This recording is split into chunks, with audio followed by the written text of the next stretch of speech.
Cuando tenía 17 años, mi familia se mudó 2 estados más lejos sin decirme nada y me dejó una nota que decía: te las arreglarás. Cuando tenía 17 años, regresé a una casa completamente vacía y a una nota sobre la encimera de la cocina. Fue lo más cruel que he leído en mi vida. Solo decía: te las arreglarás. No sabía que había hecho mal. Pensé que simplemente estaban cansados de fingir que me amaban.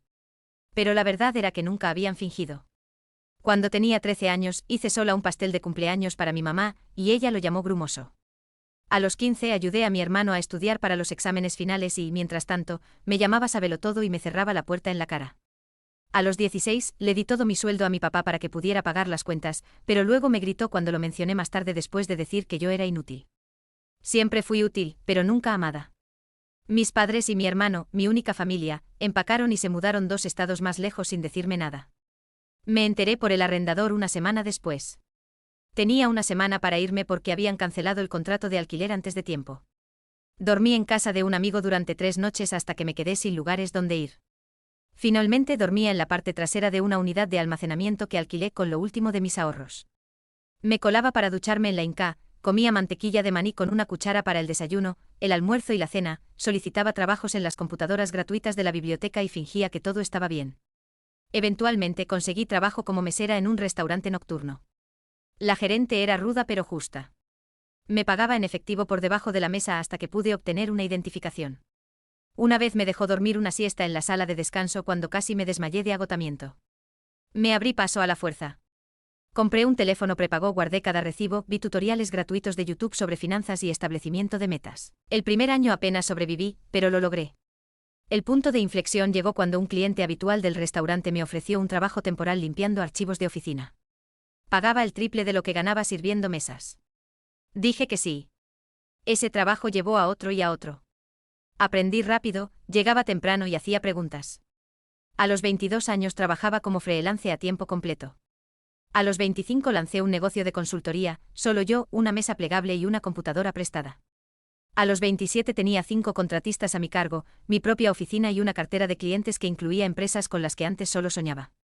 Y a los 29 oficialmente era millonaria, no una millonaria de influencer, no una de fingir para Instagram, sino una con ahorros reales, cuenta de jubilación, sin deudas, apartamento pagado y un seguro médico que podía costear. La primera vez que vi mi app bancaria alcanzar las 7 cifras, lloré. Durante todos esos años difíciles, mi familia nunca se comunicó conmigo, ni una sola vez. Una vez vi a mi hermano aparecer en una lista de amigos sugeridos. Ahora está casado y sigue viviendo en el estado al que desaparecieron. Miré la pantalla durante mucho tiempo preguntándome si alguna vez le habló de mí a su esposa, si dijo que me había escapado o si no dijo nada en absoluto. A veces todavía me pregunto si habría sido más fácil odiarlos. Pero en verdad nunca fue odio. Fue desamor. Ahora voy a terapia porque quiero seguir sin estar rota. He hecho una lista de personas que me salvaron cuando no tenían por qué hacerlo, como compañeros de trabajo, compañeros de estudio y extraños que me mostraron cómo es el apoyo real. La semana pasada, una entrevista en un podcast que hice sobre sobrevivir al distanciamiento familiar se volvió viral. Alcanzó 1 millón de vistas en 4 días. Mi bandeja de entrada se llenó de mensajes de apoyo, gratitud y desconocidos diciéndome que puse palabras a su dolor. Y entonces un correo destacó. El asunto decía: sigue siendo nuestra hija. Era de mi mamá. Sin disculpas, solo un párrafo sobre escuchar mi versión y cómo quizá podríamos hablar. Luego llegó otro mensaje, esta vez de mi hermano. Te extrañamos. ¿Podemos arreglar esto? Me quedé mirando la pantalla durante mucho tiempo antes de cerrar la laptop. Me senté con eso y me pregunté si sanar significa mirar atrás o seguir hacia adelante. No respondí de inmediato. Necesitaba tiempo para procesarlo. Mi terapeuta, Melissa, me sugirió que esperara al menos una semana antes de tomar cualquier decisión. Date espacio para sentir lo que sea que surja, me dijo durante nuestra sesión. No hay prisa para responder. Así que lo hice. Me concentré en el trabajo, fui al gimnasio, cené con amigos, cosas normales. Pero esos correos me perseguían. Los abría, los leía, los cerraba otra vez. El mensaje de mi mamá se sentía frío, clínico, casi como si se estuviera comunicando con una conocida lejana. El de mi hermano era más corto, pero de alguna manera se sentía más genuino.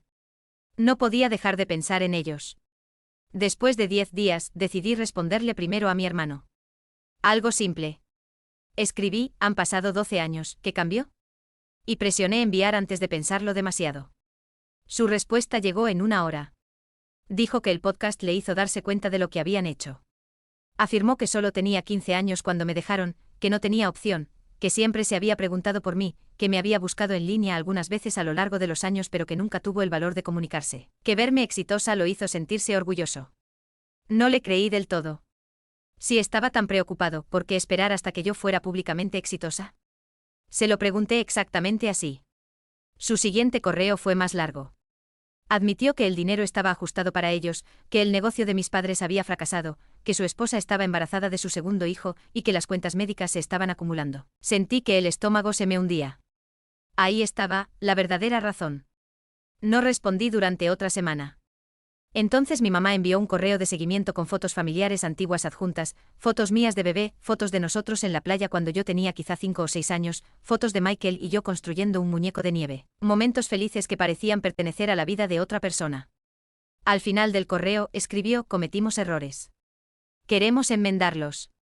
Le mostré los correos a Melissa durante nuestra siguiente sesión. Ella me recordó que yo tenía el control, que podía establecer límites, que no les debía nada, pero también dijo que el cierre podría ayudarme a seguir adelante, ya fuera eso reconciliación o un adiós definitivo. Asentí mientras la escuchaba, pero por dentro me sentía en conflicto. Una parte de mí quería decirles que se fueran al infierno. Otra parte quería entender por qué me dejaron, y una parte pequeña y estúpida de mí todavía quería que me amaran. Decidí reunirme primero con mi hermano, solo con él sin mis padres. Acordamos vernos en una cafetería en Chicago, a mitad de camino entre donde vivíamos ambos. Volé esa misma mañana, hice el check-in en un hotel e intenté calmar mis nervios. Casi cancelé 3 veces, pero a las 2 de la tarde entré en esa cafetería y lo vi de inmediato. Se veía mayor, más pesado con entradas en el cabello, pero sus ojos eran los mismos. Se levantó cuando me vio, torpe e inseguro. No lo abracé. Simplemente nos sentamos uno frente al otro con nuestros cafés como si fuéramos extraños. Los primeros 20 minutos fueron dolorosos, charla trivial sobre el clima, sobre mi vuelo, sobre su viaje en auto. Luego empezó a disculparse. Emma, lo siento mucho, dijo Michael con la voz quebrada. Yo solo era un niño cuando pasó. No sabía que estaban planeando dejarte atrás hasta que ya era demasiado tarde. Tenía demasiado miedo de enfrentarlos. Yo solo escuchaba, observando su rostro en busca de señales de engaño.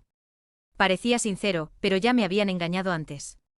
Le hice la pregunta que me había atormentado durante 12 años, ¿por qué fui la que dejaron atrás? Bajó la mirada hacia su café. Dijeron que siempre te veían como la fuerte, la independiente, la que estaría bien sola. Pensaron que no los necesitabas tanto como yo. Se convencieron de que estarías mejor sin ellos. Fue lo más ridículo que había escuchado. Le conté sobre la unidad de almacenamiento, sobre comer mantequilla de maní durante semanas, sobre ducharme en la Inca y trabajar turnos nocturnos a los 17. Su rostro se desmoronó. No lo sabía, susurró. Me dijeron que tenías un plan, que querías quedarte, que ibas a vivir con la familia de una amiga, que habías elegido separarte de nosotros. Todo mentiras. Al final de nuestro encuentro, no sabía qué pensar. Parecía genuinamente arrepentido. Me mostró fotos de su esposa y su hija, me habló de su trabajo como contador, me preguntó por mi negocio, no pidió dinero directamente, lo cual me sorprendió. Cuando nos despedimos, me abrazó. Yo lo permití, pero no devolví el abrazo. Solo me quedé ahí con los brazos a los costados, sin sentir nada. De vuelta en el hotel, llamé a Melissa y le conté todo. Ella señaló que aunque mi hermano parecía arrepentido, seguía presentándose como una víctima en lugar de reconocer su papel en mi abandono. Tenía razón. Tenía 15 años, no 5. Suficientemente grande para tomar un teléfono, para enviar un correo, para verificar cómo estaba yo en algún momento durante 12 años. Esa noche mi mamá llamó. Yo no le había dado mi número, así que Michael debió habérselo dado. Casi no contesté, pero la curiosidad ganó. Su voz sonaba más vieja, más áspera. Lloró cuando dije hola. Empezó a hablar de lo orgullosa que estaba de mí, de cómo siempre supo que tendría éxito, de lo especial que era. La dejé hablar hasta que se quedó sin palabras y luego le hice la misma pregunta que a mi hermano, ¿por qué yo? Su respuesta fue diferente. Estábamos endeudados, Emma. No podíamos alimentar a 3 bocas. Sabíamos que eras lo suficientemente inteligente para salir adelante sola. Pensamos que irías a servicios sociales y que te colocarían con una familia mejor. Creímos que te hacíamos un favor. Le colgué, bloqueé su número de inmediato, arrojé el teléfono por la habitación y grité contra una almohada. A la mañana siguiente tenía un correo de mi papá. El primer contacto en 12 años. No se disculpó. En cambio, escribió sobre lo dura que había sido su vida, sobre cuentas médicas y negocios fallidos, sobre cómo la esposa de Michael necesitaba una cirugía, sobre que estaban enfrentando un desalojo. Y al final, me preguntó si podía ayudar a la familia. Ni una sola pregunta sobre mi vida, ni un solo reconocimiento de lo que habían hecho. Reenvié el correo a Melissa con el asunto, y ahí está. Ella me llamó de inmediato, a pesar de ser domingo. Hablamos durante una hora sobre límites, sobre perdón versus reconciliación, sobre la diferencia entre ayudar y habilitar, sobre lo que yo realmente quería frente a lo que creía que debería querer. Para el lunes por la mañana, ya había tomado mi decisión. Le envié un correo a mi hermano diciéndole que me alegraba de haberlo visto, que entendía que había estado en una posición difícil cuando éramos jóvenes, que estaba dispuesta a tener una relación con él y su familia, pero con límites claros, nada de dinero, nada de préstamos, ningún tipo de apoyo financiero, y ninguna relación con nuestros padres hasta que asumieran plena responsabilidad por sus acciones. Su respuesta fue inmediata y reveladora. Estoy realmente decepcionado, Emma, escribió. Nuestros padres realmente necesitan ayuda. La familia debe apoyarse. Estás siendo egoísta con tu éxito. Todos los botones de culpa que me habían instalado de niña se activaron de golpe.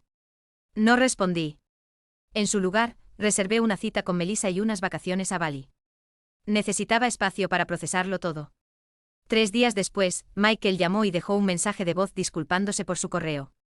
Dijo que entendía mi posición, que aún quería una relación bajo mis términos, que respetaría mis límites. Lo escuché 2 veces tratando de decidir si era sincero o solo estaba cambiando de estrategia. Decidí darle una oportunidad más, pero con la guardia alta, y de todos modos me fui a Bali. Pasé 2 semanas en la playa, caminando entre campos de arroz y meditando. Necesitaba la distancia. Cuando regresé, tenía 6 correos más de mi papá, cada uno más desesperado que el anterior. No leí más allá de los asuntos. También tenía un mensaje de texto de Michael preguntando si podíamos volver a hablar. Acepté una llamada telefónica, nada más. La llamada empezó bien. Se disculpó otra vez por presionar. He estado pensando mucho en lo que me dijiste, dijo. Ahora también estoy en terapia. Le creí. Sonaba diferente, menos defensivo. Hablamos de sus hijos, de mi negocio, cosas normales. Luego mencionó que nuestros padres iban a visitarlo el siguiente fin de semana y preguntó si consideraría verlos solo 1 hora en un lugar público. Sentí el pecho apretarse. No estoy lista para eso, Michael. Insistió un poco, pero se detuvo cuando me quedé en silencio. Después de colgar, llamé a Melissa. Tuvimos una sesión de emergencia esa misma noche. Me ayudó a darme cuenta de que tenía miedo de verlos, no porque los odiara, sino porque todavía ansiaba su aprobación, todavía quería que me amaran, todavía quería ser suficiente. Era patético, pero era verdad. Lloré durante 1 hora en su consultorio. Al día siguiente Michael volvió a escribir. Dijo que nuestra mamá había llorado toda la noche después de que le dijo que no los vería. Dijo que nuestro papá hablaba de conducir hasta mi ciudad de todos modos. Entré en pánico. Bloqueé el número de Michael de inmediato. Luego llamé a mi asistente y le dije que trabajaría desde casa esa semana. Pedí comida a domicilio. Básicamente me escondí en mi apartamento como una niña asustada. El miércoles el portero llamó diciendo que había una pareja preguntando por mí. No dieron sus nombres. Lo supe al instante. Le dije que no aceptaba visitas. 5 minutos después mi teléfono sonó desde un número desconocido. Lo dejé ir al buzón de voz. Era mi papá. Emma, condujimos 8 horas para verte, decía su voz enojada. Estás siendo infantil. Merecemos una oportunidad para explicarnos. Borré el mensaje y apagué el teléfono. El jueves por la mañana, me desperté con alguien golpeando la puerta. Me quedé paralizada en la cama, con el corazón acelerado. Miré por la mirilla. Eran ellos. Mis padres, de pie en el pasillo como si tuvieran algún derecho a estar allí. Emma, por favor, se escuchó la voz de mi mamá a través de la puerta. Solo queremos hablar contigo. Sabemos que estás ahí, añadió mi papá. Te amamos. Lo sentimos. No abrí la puerta. Me senté en el suelo con la espalda contra la pared temblando. Finalmente se fueron. Llamé de inmediato a seguridad del edificio y pedí que no los dejaran subir otra vez. El guardia sonó preocupado y preguntó si necesitaba a la policía. Dije, no, solo no los dejen subir. Luego llamé a Melissa. Ella vino durante su hora de almuerzo, me trajo un sándwich y se sentó conmigo mientras lloraba. Me dijo que tenía todo el derecho a establecer límites, que no les debía una reunión, que lo que estaban haciendo era acoso, no reconciliación. Después de que se fue, recibí un correo de Michael. Estaba furioso. Dijo que había humillado a nuestros padres. Dijo que se estaban quedando en un motel barato que no podían permitirse porque estaban desesperados por verme. Dijo que su esposa necesitaba una cirugía el próximo mes y que esperaban que yo pudiera ayudar. Dijo que estaba siendo cruel. No respondí. El viernes por la mañana decidí que necesitaba salir de la ciudad por un tiempo. Reservé un vuelo para visitar a mi amiga Rachel en Portland. Ella había sido una de las personas que me ayudaron cuando estaba sin hogar. Me dejó dormir en su sofá durante una semana cuando no tenía a dónde ir. Confiaba completamente en ella. Estaba metiendo ropa en una maleta cuando sonó mi teléfono. Número desconocido otra vez. Lo ignoré. 10 minutos después el portero llamó. Dijo que había una mujer abajo que parecía tener un problema médico. Dijo que estaba preguntando por mi nombre. Afirmaba ser mi madre. Me sentí enferma. Le dije que llamara a una ambulancia si necesitaba ayuda, pero que yo no bajaría. Sonó incómodo, pero aceptó. Terminé de empacar y bajé una hora después. Revisé el vestíbulo con cuidado antes de entrar. No había rastro de ellos. Me sentí aliviada, pero también extrañamente culpable. El portero me miró raro al pasar.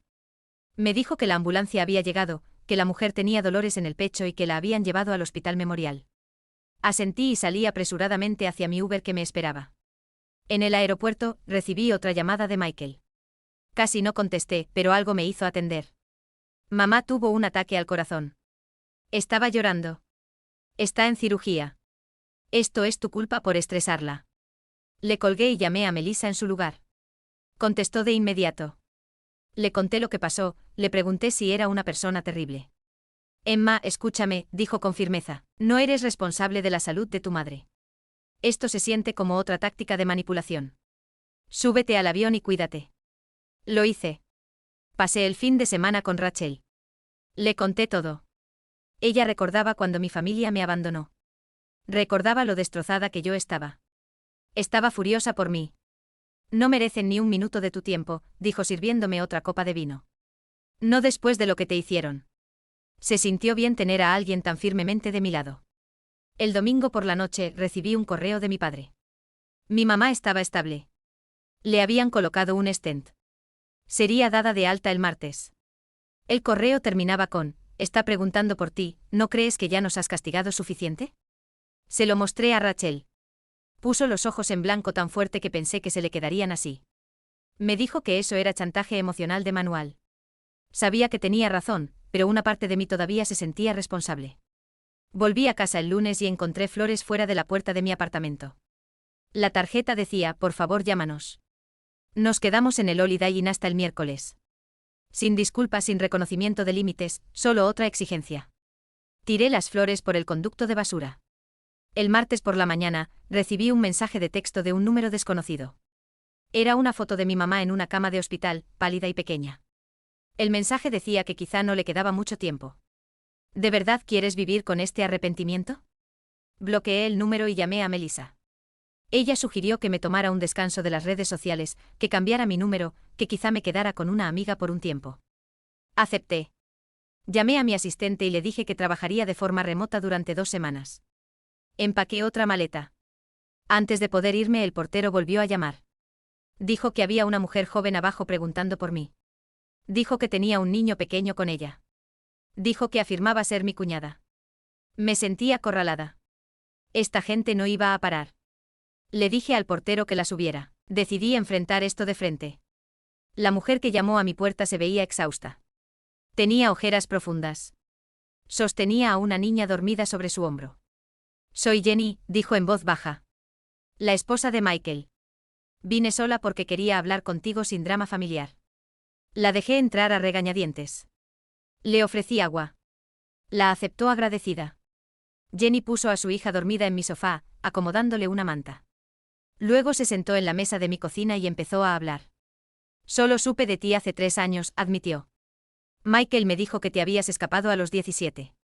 Que cortaste contacto con la familia. Siempre me pareció extraño, pero nunca insistí. Escuchar tu podcast fue un shock. Lo confronté y finalmente admitió la verdad. Yo solo escuché. Ya no sé qué creer. Jenny parecía sincera. Estoy horrorizada por lo que te hicieron, continuó. Insistí en que Michael se comunicara contigo, pero no tenía idea de que te iban a pedir dinero. Estoy avergonzada y enojada por eso. Sí, necesito cirugía por una condición de tiroides, pero tenemos seguro. Tus padres son los que están en problemas financieros, no nosotros. Le pregunté por qué había venido. Me miró directamente a los ojos. Mereces saber toda la verdad, dijo. Tus padres le han estado diciendo a todo el mundo que tú abandonaste a la familia, que eras mentalmente inestable, que les robaste dinero antes de desaparecer, que pasaron años buscándote. Todas mentiras para cubrir lo que habían hecho. Sentí como si me hubieran dado un puñetazo. ¿Cómo sabes que esto es verdad? Sacó su teléfono y me mostró publicaciones de Facebook de años atrás. Mi mamá pidiendo oraciones para encontrar a su hija problemática. Mi papá afirmando que yo había tomado sus ahorros antes de huir. Publicaciones sobre contratar investigadores privados, sobre revisar refugios para personas sin hogar, todo cuidadosamente elaborado para hacerlos quedar como víctimas. Todas fechadas años después de que me abandonaran. Jenny se disculpó por haber sido parte de eso, incluso sin saberlo. Dijo que también confrontó a mis padres. Que le habían admitido todo cuando ella los amenazó con contarle la verdad a toda la familia. Que ahora estaban desesperados porque sus mentiras se estaban desmoronando. Que mi podcast había hecho que la gente hiciera preguntas que ellos no podían responder. Su hija se despertó entonces. Una niña bonita con el cabello rizado. Esta es Lily, dijo Jenny en voz suave. Tiene 3 años. Tengo otra hija en camino. Quiero que mis hijos conozcan a su tía, pero solo si tú también quieres eso. Sin presión, sin culpa. Solo una puerta abierta si algún día decides cruzarla. Después de que se fueron, me quedé sentada en mi apartamento durante horas procesándolo todo. Volví a llamar a Melissa y le conté todo lo que Jenny había dicho. No se sorprendió. Los abusadores suelen controlar la narrativa. Crean realidades alternas donde ellos son las víctimas, explicó. Me preguntó qué quería hacer ahora. Honestamente, no lo sabía. Esa noche recibí otro correo de mi padre. Este era diferente. Enojado, amenazante. Decía que si yo contaba mentiras sobre ellos en línea, me demandarían por difamación. Decía que tenían pruebas de que yo les había robado. Decía que irían a los medios con su versión si no bajaba el podcast y emitía una disculpa pública. Decía que esperaban una compensación financiera por el daño a su reputación. Reenvié el correo a Melissa y luego a mi abogado, Marcus. Me llamó de inmediato. Estos son amenazas vacías, me aseguró. La verdad es una defensa absoluta contra la difamación. Guarda todo, pero no respondas. Yo me encargaré si realmente presentan algo, cosa que dudo. La gente que de verdad va a demandar no suele anunciarlo primero. Al día siguiente recibí una llamada de Michael. La dejé ir al buzón de voz. Sonaba en pánico. Emma, Jenny me dijo que te visitó. Nuestros padres están furiosos. Ahora también están diciendo cosas terribles de ella. Tengo miedo de que intenten algo desesperado. Por favor, llámame usando el teléfono de Jenny, no el mío. Ya no sabía qué creer. Volví a llamar a Marcus. Sugirió reunirnos con Michael y Jenny en un lugar público con el presente como mi abogado, solo para escucharlos. Acepté de mala gana. Organizamos una reunión en un restaurante cerca de la oficina de Marcus para el día siguiente. Llegaron puntuales. Ambos se veían fatal, estresados, agotados. Jenny tenía un moretón en el brazo. Ella seguía intentando esconderse. Michael no podía sostenerme la mirada. Soy Marcus, el abogado de Emma, dijo cuando nos sentamos, lo que hizo que Michael se estremeciera. Aún así nos sentamos, pedimos café y empezaron a hablar. La historia que salió fue peor de lo que había imaginado.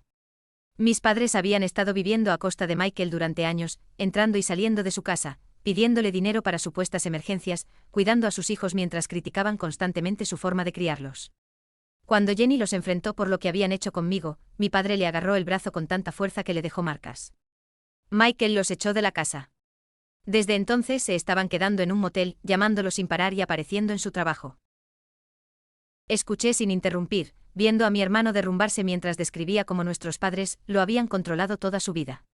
Cómo le habían convencido de que yo los había abandonado. Cómo había tenido demasiado miedo de cuestionar su versión de los hechos.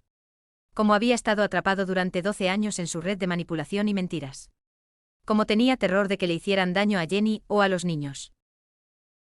Marcus hizo preguntas cuidadosas sobre vínculos financieros, sobre títulos de propiedad y cuentas bancarias, sobre si mis padres tenían llaves de la casa. Michael respondió a todo. Dijo que habían sido codeudores de su hipoteca. Que su padre seguía figurando en su cuenta bancaria desde la universidad. Que tenían llaves de repuesto. Que conocían todas sus contraseñas. Marcus tomaba notas, lanzándome miradas ocasionales. Al final de la reunión me sentía agotada, pero más lúcida. Esto ya no se trataba solo de mí. Michael y Jenny también eran víctimas a su manera. Diferente a lo mío, pero seguían atrapados. Marcus les sugirió que hablaran con un abogado propio. Les dio la tarjeta de un colega y les dijo que cambiaran de inmediato cerraduras, contraseñas y cuentas bancarias. Asintieron abrumados, pero agradecidos. Al irnos, Michael me abrazó. Esta vez le devolví el abrazo. No era perdón. Todavía no. Pero era algo. El reconocimiento de que ambos habíamos sido dañados por las mismas personas. Que tal vez podíamos ayudarnos a sanar. Esa noche recibí una serie de mensajes cada vez más desquiciados desde los números de mis padres. Acusaciones, amenazas, chantaje emocional. Los bloqueé a todos. Luego llamé a Jenny para preguntar si estaban a salvo. Dijo que sí. Habían cambiado las cerraduras y se habían quedado en casa de amigos la noche anterior. Estaban considerando una orden de restricción. Me sentí aliviada, pero seguía preocupada. A la mañana siguiente me despertó el teléfono sonando. Era Jenny, histérica. Entraron a nuestra casa, sollozaba. Se llevaron las fotos del bebé de Lily, documentos importantes, la laptop de Michael. Dejaron una nota. La nota decía, los asuntos familiares deben quedarse en la familia. Le dije que llamara a la policía de inmediato y que yo iría para allá. Llamé a Marcus mientras conducía. Cuando llegué, había un patrullero frente a la casa. Un oficial tomaba declaraciones en la sala. Todo estaba revuelto. Cajones abiertos, papeles esparcidos. Michael estaba sentado en el sofá con la cabeza entre las manos. Jenny señalaba los objetos faltantes al oficial. Me presenté como familia, diciendo que estaba allí para ayudar. El agente parecía escéptico ante la idea de que los abuelos hubieran forzado la entrada. ¿Está segura de que no usaron una llave?, preguntó. Tal vez es un malentendido. Jenny le mostró el brazo con los moretones y le habló del comportamiento cada vez más agresivo, de las amenazas, del acoso constante. Él tomó notas, pero no parecía convencido. Dijo que sin pruebas sería difícil demostrar quién había sido. Después de que la policía se fue, limpiamos juntos. Encontramos más cosas faltantes, álbumes de fotos, documentos financieros, la llave de repuesto del auto. Michael parecía derrotado. Esto es culpa mía, dijo. Debí proteger mejor a mi familia.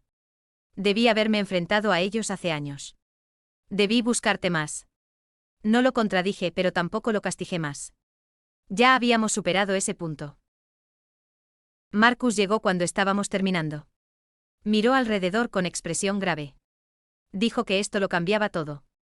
Que necesitábamos documentarlo absolutamente todo. Que allanamiento y robo eran delitos graves. Que todos debíamos quedarnos en otro lugar durante unos días. Que nos ayudaría a solicitar órdenes de restricción de emergencia a la mañana siguiente. Asentimos, demasiado cansados para discutir. Jenny empacó algunas cosas mientras Michael y yo asegurábamos la casa lo mejor posible, cambiamos cerraduras otra vez, revisamos ventanas, hablamos de cámaras de seguridad.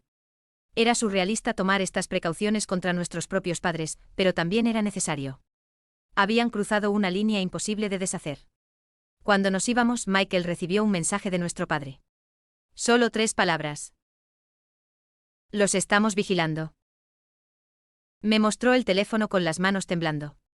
Tomé una captura de pantalla y se la envié a Marcus. Entonces tomé una decisión y les dije que se quedarían conmigo. Mi edificio tenía seguridad, cámaras y un portero que ya sabía que no debía dejar entrar a mis padres. Aceptaron agradecidos. Esa noche los 4 comimos comida para llevar en mi sala. Lily jugaba con los juguetes que Jenny había empacado.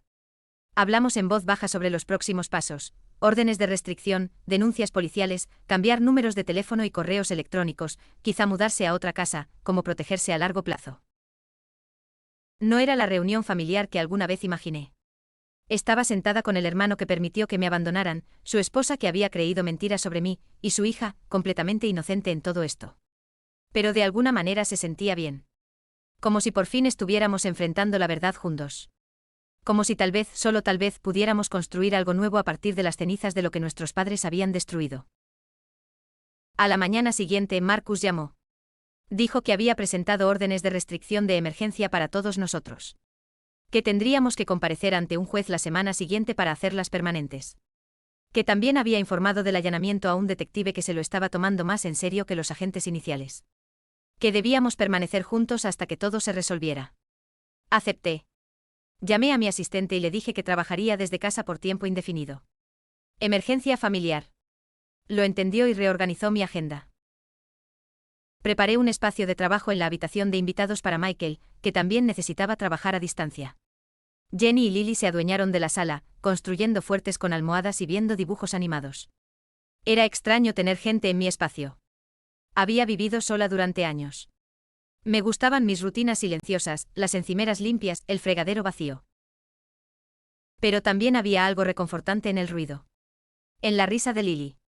En el suave tarareo de Jenny mientras doblaba la ropa. En el sonido del teclado de Michael desde la otra habitación. Se sentía como familia. No la familia que me abandonó, sino la que tal vez podríamos llegar a ser. Esa tarde el portero me llamó para avisar que había una entrega. Flores. Le pedí que revisara la tarjeta antes de subirlas. Me leyó el mensaje. Sabemos dónde están. Esto no ha terminado. Le dije que rechazara la entrega y llamara a la policía si el repartidor no se las llevaba. Luego llamé otra vez a Marcus. Dijo que añadiría eso al expediente, que fortalecía nuestra solicitud de órdenes de restricción, que estábamos haciendo todo correctamente. No le conté a Michael ni a Jenny sobre las flores. Ya estaban lo suficientemente estresados. En cambio, pedí más víveres, preparé la cena para todos, jugué con Lily, intenté crear algo de normalidad en medio de esta situación absurda. Pero esa noche, cuando todos dormían, me senté sola en la cocina y por fin me permití sentirlo todo. El miedo, la rabia, el duelo, la extraña esperanza. Lloré en silencio contra un paño de cocina para que nadie me oyera. Por la mañana, Jenny me encontró haciendo café y me preguntó si estaba bien. Mentí. Dije que sí. No me creyó. Se sentó conmigo en la barra. Está bien no estar bien, Emma, dijo con suavidad. Yo tampoco lo estoy. Michael llora en la ducha, donde cree que nadie puede oírlo. Lily no deja de preguntar cuándo podremos volver a casa. Todo esto es terrible, pero agradezco que lo estemos enfrentando juntos. La miré a esta mujer que apenas conocía y que de alguna forma ahora era parte de mi vida. Le pregunté por qué había venido a verme aquel primer día, por qué había decidido creerme a mí antes que a la familia que conocía desde hacía años. Sonrió con tristeza. Siempre sentí que algo no estaba bien con tus padres, con las historias que contaban, con la forma en que controlaban a Michael. El podcast confirmó mis sospechas. No podía permitir que mis hijas crecieran creyendo que abandonar a un hijo era algo aceptable. Nos abrazamos entonces por primera vez. Fue incómodo pero genuino. Como el inicio de algo. No amistad exactamente, al menos no todavía, pero sí comprensión, solidaridad y una determinación compartida de romper el ciclo de maltrato que nos había dañado a todos. Los días siguientes cayeron en una especie de rutina.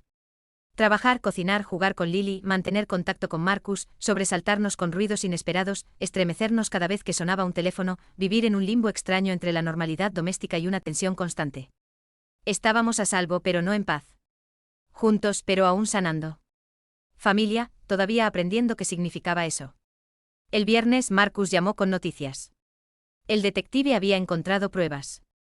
Las cámaras de seguridad de una gasolinera cerca de la casa de Michael mostraban el auto de nuestros padres estacionado allí durante el horario del allanamiento. La audiencia por la orden de restricción estaba programada para el lunes. Estaba seguro de que nos la concederían. Todos sentimos alivio aunque la ansiedad seguía ahí, esperando la próxima escalada. Llegó esa misma noche. Un ladrillo atravesó la ventana del auto de Michael en el estacionamiento del edificio. Esta vez no hubo nota. No hacía falta. El mensaje era claro. Las cámaras de seguridad mostraban a un hombre con gorra de béisbol, el rostro cuidadosamente girado para evitar las cámaras. No podíamos probar que fuera nuestro padre, pero todos lo sabíamos. Presentamos otro informe policial y lo añadimos al expediente. Intentamos que Lily no notara nuestro miedo. El domingo por la noche nos sentamos juntos a planear la audiencia. Qué ponernos, qué decir, qué pruebas llevar, cómo explicar nuestra historia familiar sin parecer exagerados o inestables. Cómo hacer que el juez entendiera el patrón de escalada, cómo protegernos legal y físicamente. Era surrealista hablar de nuestros padres de esa manera, como si fueran extraños. Extraños peligrosos que, por desgracia, compartían nuestro ADN. Mientras hablábamos, mi teléfono vibró con una notificación de correo. Era de mi madre. Asunto: última oportunidad. Estuve a punto de borrarlo sin leerlo, pero algo me hizo abrirlo. Era corto, una sola línea. Si vas a la corte mañana, lo lamentarás el resto de tu vida. Se lo mostré a Marcus, que se había quedado a cenar. Hizo una captura de pantalla, la agregó al expediente y me dijo que no respondiera. Ese tipo de amenaza solo fortalecía nuestro caso. Esa noche ninguno durmió bien. Yo revisaba las cerraduras una y otra vez, escuchaba cada ruido, me preguntaba qué podrían hacer mis padres después. Me preguntaba si estábamos exagerando, si no estábamos reaccionando lo suficiente, cómo había llegado mi vida a este punto. De adolescente abandonada a empresaria exitosa, para terminar escondiéndome en mi propio apartamento de las personas que me dieron la vida. El lunes por la mañana llegó con una calma extraña. Nos vestimos con cuidado, ropa formal pero sencilla, respetable, confiable. Jenny dejó a Lily con una amiga. Fuimos al juzgado en autos separados, por precaución. Nos encontramos con Marcus en las escaleras de entrada. Se veía seguro con su maletín en la mano. Dijo que había manejado docenas de casos así, que las pruebas eran sólidas, que los jueces se tomaban muy en serio las amenazas, que estaríamos protegidos. Al entrar al juzgado los vi. Mis padres estaban cerca de la entrada. Se veían más viejos de lo que recordaba, más pequeños, de alguna manera. Mi madre me vio primero e intentó acercarse. Mi padre le agarró el brazo y la detuvo. Nos observaron pasar sin decir una palabra, sin intentar acercarse, solo mirándonos con una mezcla de rabia y algo más, algo que podría haber sido miedo. Entramos, pasamos seguridad y seguimos a Marcus hasta la sala correcta. Nos sentamos juntos en un banco, esperando que llamaran nuestro caso. Sentí a mis padres entrar detrás de nosotros. Pude percibirlos sentándose al otro lado de la sala, casi oír sus susurros, pero no me giré. Mantuve la vista al frente, concentrada en respirar. El juez llamó nuestro caso. Nos pusimos de pie y avanzamos. Marcus presentó las pruebas con calma: el allanamiento, los mensajes amenazantes, las flores, el ladrillo, el correo electrónico, el historial de abandono y manipulación. El juez escuchó atentamente e hizo preguntas aclaratorias, miró a mis padres con creciente preocupación. Cuando fue su turno, mis padres se acercaron al estrado. Sin abogado. Solo ellos. Mi padre habló primero. Dijo que exagerábamos, que solo intentaban reconectar con la familia, que nunca habían violado ninguna ley, que nos amaban y querían arreglar las cosas, que todo era un malentendido fuera de proporción. El juez preguntó por los vídeos de seguridad y los mensajes amenazantes. Mi padre lo negó todo. Dijo que no eran ellos en las grabaciones, que sus mensajes estaban siendo malinterpretados, que las verdaderas víctimas eran ellos. Mi madre asentía, secándose los ojos con un pañuelo. Entonces el juez les preguntó directamente por mi abandono a los 17 años. Mi padre dudó, empezó a hablar de adolescentes problemáticos, de decisiones difíciles, de hacer lo que creían mejor. El juez lo interrumpió y preguntó de nuevo, de forma directa. ¿Dejaron a su hija menor de edad sola y se mudaron a otro estado? Mi padre bajó la mirada y murmuró algo sobre dificultades económicas. La expresión del juez se endureció. Después de escuchar a ambas partes, el juez concedió las órdenes de restricción. 3 años. Sin contacto. Sin acercarse a nuestros hogares ni trabajos. Sin mensajes ni siquiera a través de terceros. Cualquier violación implicaría arresto inmediato. Mis padres parecían atónitos, como si no pudieran creer lo que estaba pasando, como si nunca antes hubieran enfrentado consecuencias reales. Al salir de la sala, mi madre dijo mi nombre una sola vez. En voz baja. Seguí caminando. No miré atrás. Con cada paso sentía como un peso se levantaba de mis hombros. No era sanación, todavía no, pero sí el comienzo. El primer límite real que no podía cruzarse sin consecuencias graves. Afuera, Marcus nos estrechó la mano a todos. Dijo que lo habíamos hecho bien. Que las órdenes eran sólidas. Que lo llamáramos de inmediato ante cualquier violación. Dijo que estaba orgulloso de nosotros por habernos defendido. Le agradecimos, aturdidos pero aliviados, como sobrevivientes de un desastre natural, parpadeando bajo la luz del sol. Michael me abrazó en las escaleras del juzgado. Un abrazo de verdad esta vez. Lo siento, Emma, dijo con la voz quebrada. Por todo. Por no protegerte entonces, por no buscarte antes, por creer sus mentiras, por traer este caos de vuelta a tu vida.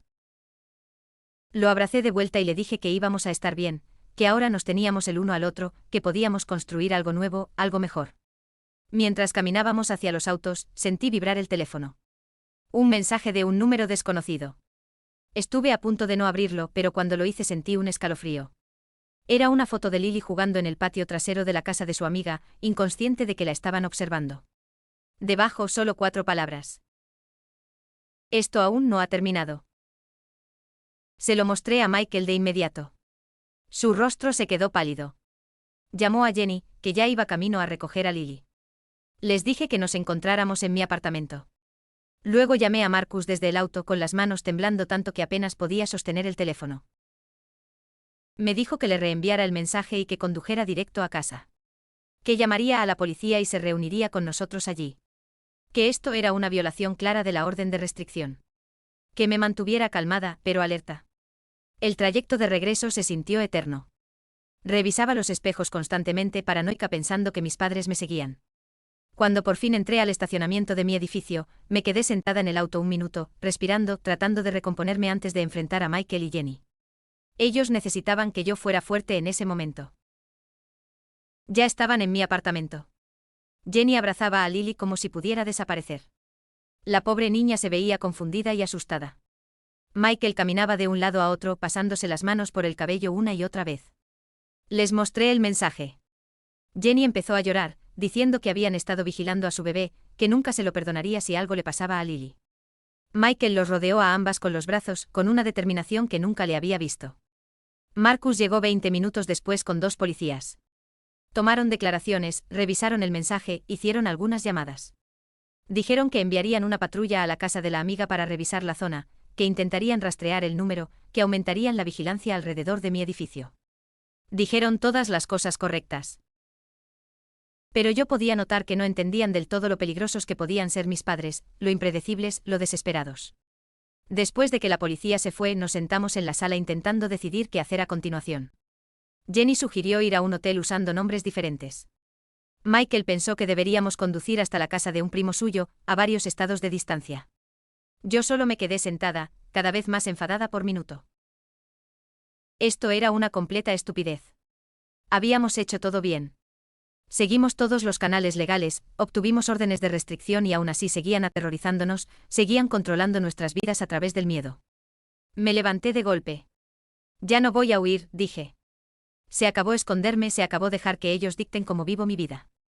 Ya me robaron la infancia. No voy a regalarles también mi adultez. Michael me miró como si estuviera loca. ¿Qué planeas hacer? La verdad es que todavía no lo sabía, pero sí sabía que no podíamos seguir viviendo así. Esa noche nos turnamos para vigilar mientras los demás dormían. Tomé el primer turno, sentada junto a la ventana de la sala con todas las luces apagadas, observando la calle debajo. Alrededor de las 2 de la madrugada, vi un auto que reconocí de inmediato, el viejo Buick de mi padre. Dio 3 vueltas a la manzana antes de estacionarse frente al edificio, al otro lado de la calle. Tomé fotos con el teléfono y desperté a Michael. Observamos juntos cómo nuestro padre se quedaba sentado en el auto, mirando fijamente hacia mi edificio. No se acercó, no violó la orden de restricción técnicamente, solo estaba allí, dejándonos saber que nos observaba, que esperaba. Por la mañana envié las fotos a Marcus. Dijo que era preocupante pero que técnicamente no era una violación porque mi padre se había quedado dentro del auto, lejos del edificio. Me dijo que siguiéramos documentándolo todo, que había vuelto a hablar con el detective. Colgué frustrada. El sistema legal tenía límites. Las órdenes de restricción eran solo pedazos de papel. No podían detener a alguien realmente decidido a hacer daño. Jenny y Michael decidieron llevar a Lily a un hotel por unos días, a un lugar con pasillos interiores y buena seguridad. Los ayudé a empacar, los abracé al despedirnos y prometí llamar cada pocas horas. Cuando se fueron, me quedé sentada en mi apartamento vacío sintiéndome extrañamente calmada, como si hubiera llegado a un punto de quiebre, como si ya no pudiera seguir viviendo en ese limbo. Llamé a Melissa, le conté todo y le pregunté qué pensaba que debía hacer. Guardó silencio un momento y luego me hizo una pregunta que me golpeó fuerte. ¿Qué es lo que realmente quieres de tus padres? No lo que no quería, no lo que temía, sino lo que quería activamente. Me di cuenta de que nunca lo había pensado así. Después de colgar, hice una lista. Lo que quería: 1. Vivir sin miedo. 2. Tener una relación con mi hermano y su familia. 3. Dejar de sentirme responsable de las acciones de mis padres. 4. Ser libre del pasado. En ningún punto aparecía la reconciliación con mis padres. En ningún lugar estaba el perdón. Tampoco entender por qué hicieron lo que hicieron. Solo quería ser libre de ellos.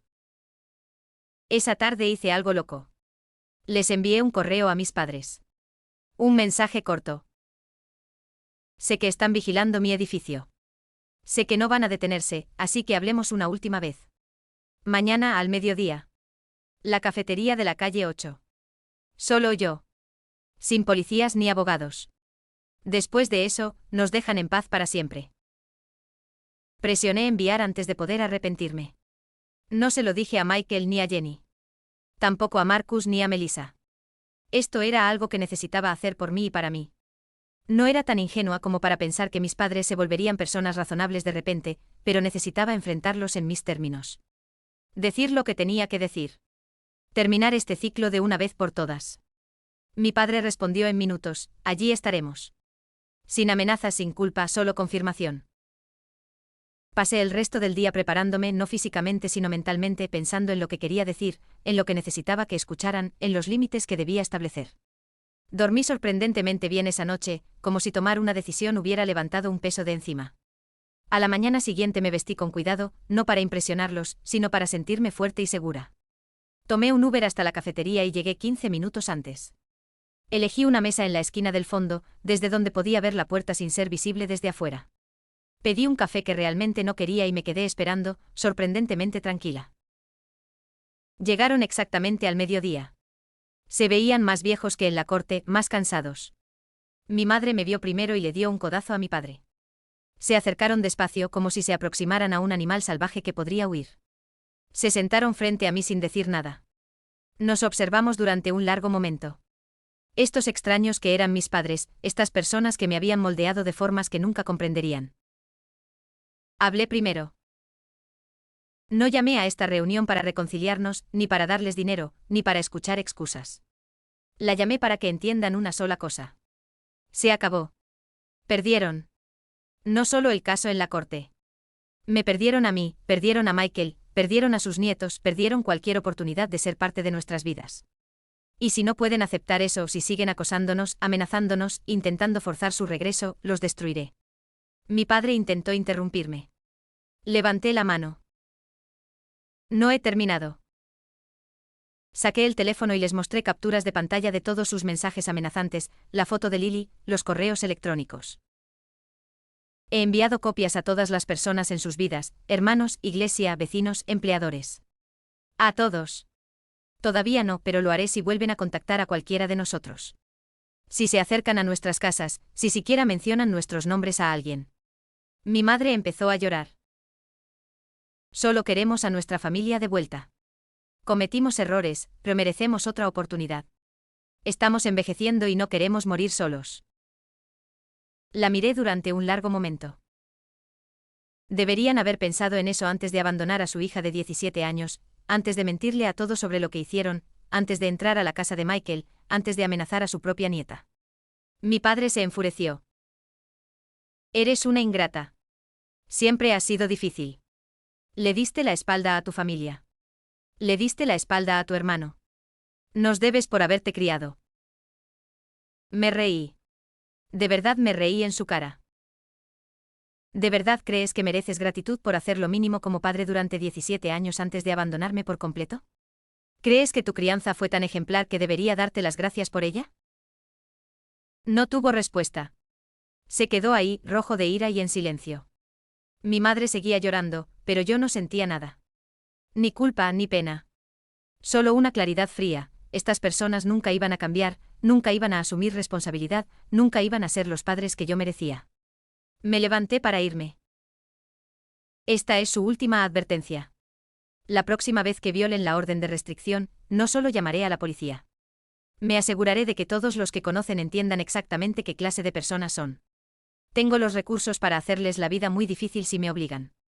No quiero hacerlo, pero lo haré para proteger a mi familia. Mi verdadera familia, Michael, Jenny, Lily, las personas que yo elijo. Mientras me alejaba, mi madre me llamó. ¿De verdad nos odias tanto? Me detuve y me giré. No los odio. No siento nada por ustedes. Son extraños para mí ahora, y esa es su pérdida, no la mía. Salí de esa cafetería sintiéndome más liviana de lo que me había sentido en años. Llamé a Michael desde la acera y le conté todo. Al principio se molestó porque me había reunido con ellos sola, luego se preocupó por una posible represalia, pero en el fondo parecía aliviado de que alguien por fin les hubiera puesto un límite directo. Dijo que ojalá hubiera tenido el valor de hacerlo años atrás. Volví a mi apartamento, preparé una maleta y decidí reunirme con Michael y su familia en el hotel por unos días, solo por seguridad. Cuando llegué, Lily corrió a abrazarme. Tía Emma, me llamó por primera vez. Casi lloré. Jenny también me abrazó. Dijo que estaba orgullosa de mí, que esperaba que por fin pudiera tener paz. Michael solo apretó mi hombro. No hicieron falta palabras. Pasamos los días siguientes en un limbo extraño, esperando el siguiente movimiento de mis padres, revisando los teléfonos constantemente, sobresaltándonos con cualquier ruido. Pero no pasó nada.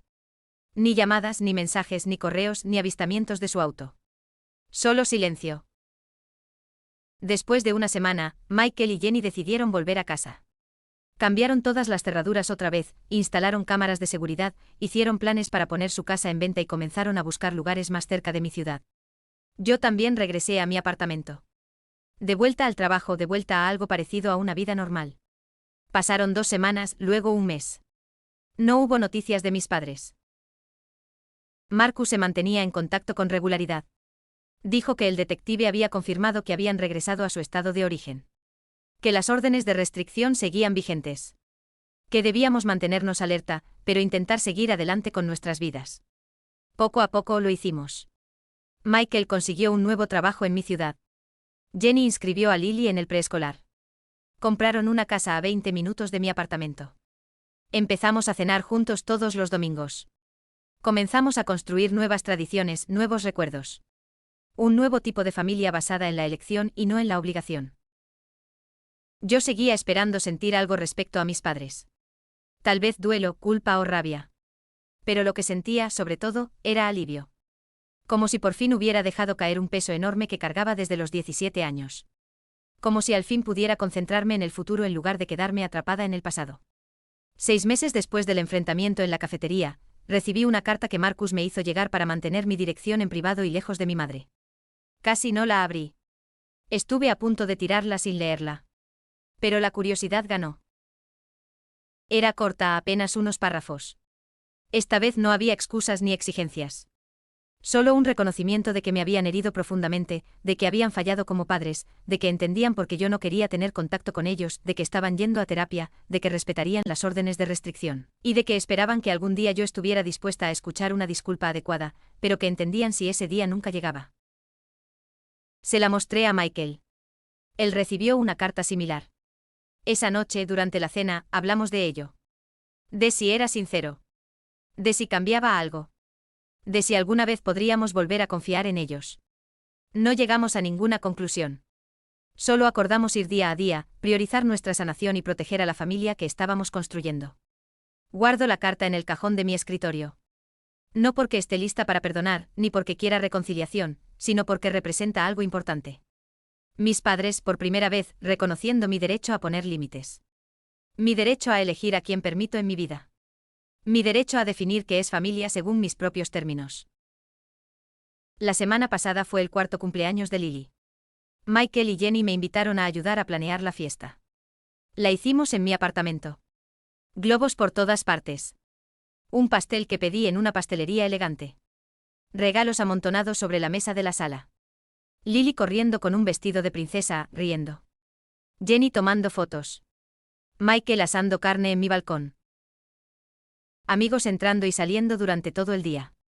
Mucho ruido. Mucha alegría. En un momento me metí sola a la cocina y observé desde la puerta cómo Michael giraba a Lily en círculos mientras Jenny se reía de algo que decía una amiga. Mi apartamento, que alguna vez estuvo tan vacío y silencioso, ahora lleno de vida y amor. Pensé en aquella nota en el mostrador de mi cocina, 12 años atrás, ya lo resolverás. Y lo hice. No de la manera en que ellos lo imaginaban, sino descubriendo cómo debería ser una familia, cómo debería sentirse el amor, y que era lo que siempre merecí. No digo que ahora todo sea perfecto. Todavía tengo problemas de confianza. Sigo yendo a terapia cada semana. Todavía tengo pesadillas a veces sobre ser abandonada. Aún me sobresalto cuando suena el timbre de manera inesperada. Pero estoy sanando. Todos lo estamos. Estamos construyendo algo nuevo a partir de los pedazos rotos de nuestro pasado. Algo más fuerte. Algo elegido. Algo real. A veces la gente me pregunta si algún día me reconciliaré con mis padres, si alguna vez dejaré que conozcan a Lily, si los perdonaré por lo que hicieron. No tengo respuestas para esas preguntas. Tal vez algún día. Tal vez nunca. Pero lo que sí sé es esto, ya no estoy definida por lo que ellos me hicieron. Estoy definida por lo que construí después. Por la persona que elegí ser. Por la familia que elegí crear.